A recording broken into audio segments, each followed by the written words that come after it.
Good morning, class. Today we are on course 2 of Saxon Math, lesson 44, and we're going to talk about different ways we can write division answers. So, pretty simple division problem right here. We have 27 divided by 4.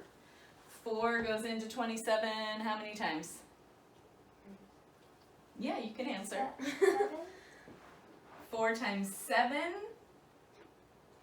is what? No, it's 28. Yeah, 4 times 7 is 28, so 4 times 6 is what we're looking for. 4 times 6 24. is 24, we subtract. So, this was the first way that you were ever taught how to write the answer to a division problem, right? Remainder. It's not wrong. It's considered kind of the elementary way to write the answer. So, you get a little bit older and you learn instead of the remainder, we can write it as a fraction. So we take our remainder, that goes into the numerator, and we take our divisor, and that's kind of the new way that you were taught to write answers to division problems.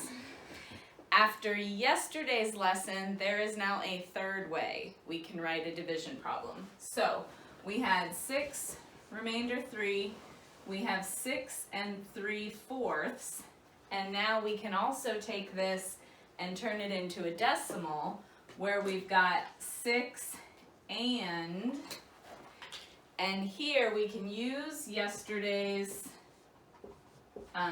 strategy of dividing the numerator by the denominator, or we can say, okay, we're talking about fourths here.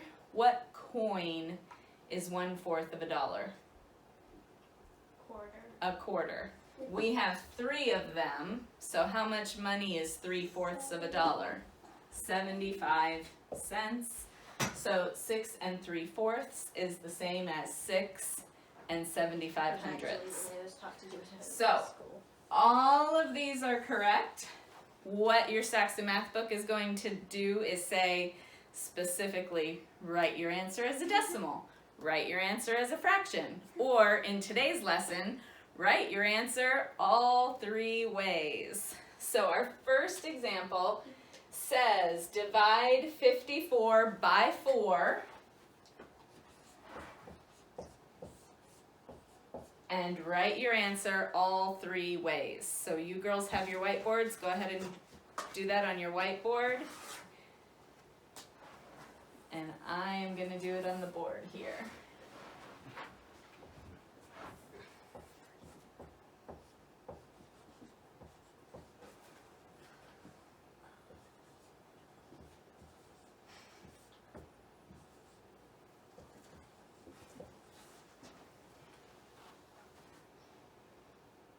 So I'm giving the girls a chance to do the work here.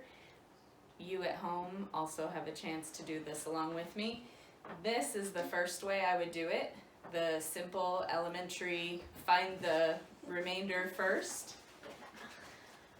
And then usually the next easiest is turning it into a fraction. So I would say this is my first answer. And then as a fraction, it's 13 2/4. But are we allowed to leave it like that? No. No. So we would have to write it as 13 1/2. This is our second answer. And then how do we turn 13 1/2 into a decimal? 0.5. There's our third answer.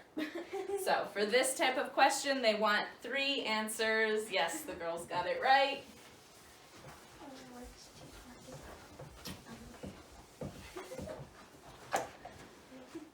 Okay, so the next problem wants to make it a little bit more difficult for you. It says divide 37 4/10 by 9. So it wants you to divide that by 9 and then round to the nearest thousandth. So I am going to just start by creating thousandths here. This is tenths, hundredths, thousandths. But I actually am going to need one more place value because if I'm rounding to here, I'm going to have to look at what digit goes there. So 9 doesn't go into 3. Let's put our decimal up in the answer. How many times does 9 go into 37?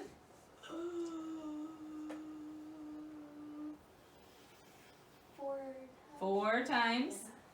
4 times 9 is? 36. 36. Subtract. Bring down our 4. How many times does 9 go into 14? 1 time. 1 times 9. Subtract. Bring down a 0. How many times does 9 go into 50? 5 times. 5 times 9.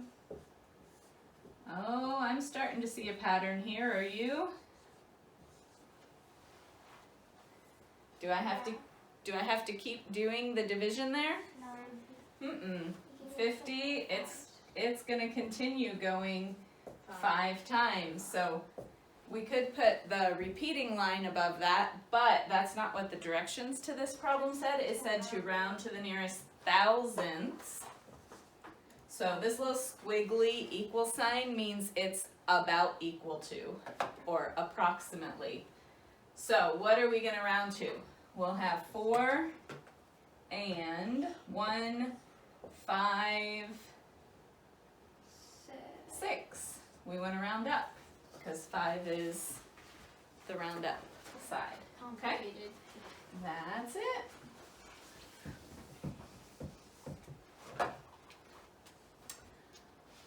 All right. The last example is a word problem. So I will read it to you probably twice. Vans will be used to transport 27 students on a field trip. Each van can carry 6 students. So there's 3 questions. First question, how many vans can be filled? Second question, how many vans will be needed? Third question, if all but one van will be full, then how many students will be in the van that's not full? So I'll read it again and we'll just focus on one question at a time. Vans will be used to transport 27 students. Each van can carry 6 students. 6 students per van. Okay? First question, how many vans can be filled? So what kind of problem is this? Division. Yeah, division.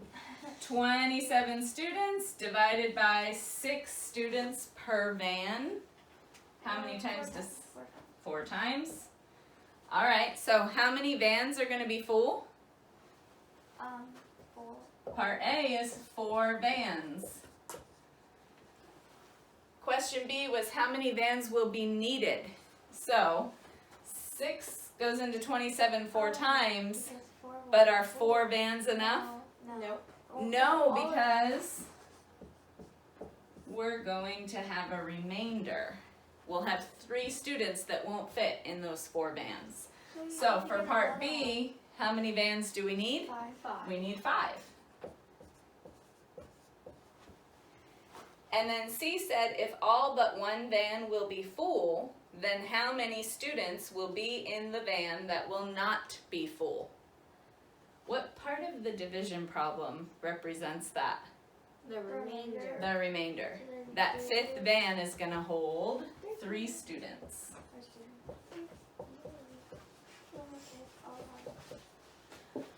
All right, that's the end of today's lesson. The written practice can be found on page 320 of your textbook. I hope you have a wonderful day and we'll see you again soon.